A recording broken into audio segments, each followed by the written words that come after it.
Welcome, class, to Recipe Reviews 101, where we teach you how to look at a recipe and understand what's going on with it. Today we're going to be looking at whole wheat French toast, a recipe posted by Kitchen Creative 1 Twitter user. So go ahead and grab yourself a pen, paper, and a thirst for knowledge, because I'm Professor Kitchen, and class is in session.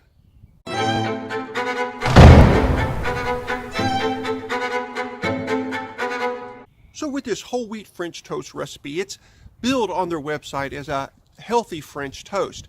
And what they've really done is kind of a basic recipe that if you're a experienced cook, you're not going to need it.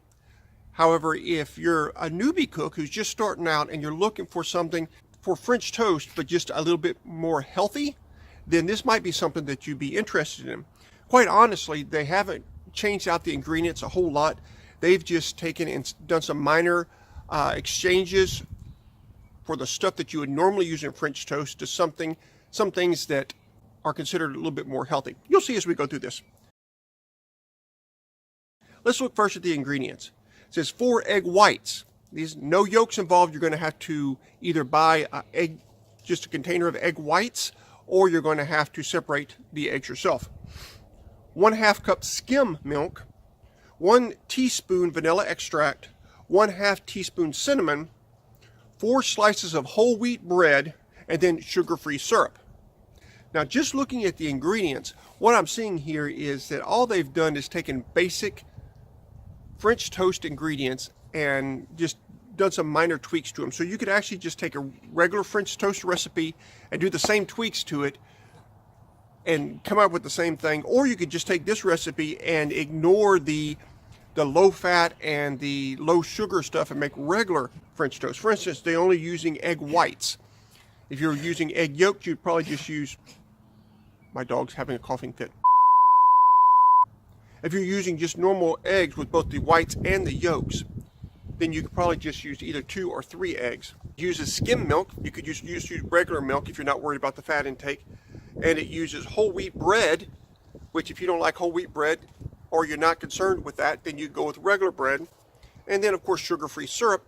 Again, if you're not into the sugar-free thing, you could use your regular syrup. So it's quite adjustable, so long as you know what you're looking at. Instructions, pretty basic here. It says assemble all ingredients and utensils. All right, get your stuff together. Number 2, in a large bowl, combine egg whites, milk, vanilla, and cinnamon, and then beat lightly. So you're getting your dredge that you're going to put your toast into. Then it tells you to heat a nonstick griddle or heavy skillet until hot. Anytime you're making French toast, in order to get that crust on the outside, you're going to need a heavy skillet. If you only had the thin skillets, like when I was in college, all we had was some really cheap skillets that were pretty thin. And the problem is that if you have those, then your French toast is going to get crispy on the outside before it gets done on the inside, because too much heat is going through without it spreading around on the pan, and you're going to have hot spots and cold spots.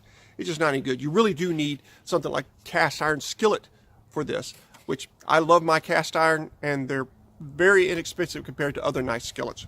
Number 4, dip the bread slices in the liquid mixture and brown on both sides until golden. Really straightforward recipe, really, because French toast is really easy. You're just taking bread and putting a flavored egg mixture, letting that soak in, and then frying it, making sure it's done all the way through and you have a crispy crust on the outside. If this is something you're going to try, let me know in the comment section. I'm waving my pen at you. Let me know in the comment section down below. If you have any recipes that you'd like me to go over, please let me know down in the comment section on them as well. You can always follow me on Twitter and, of course, here on YouTube. Hope you all have a great week. God bless. Class dismissed.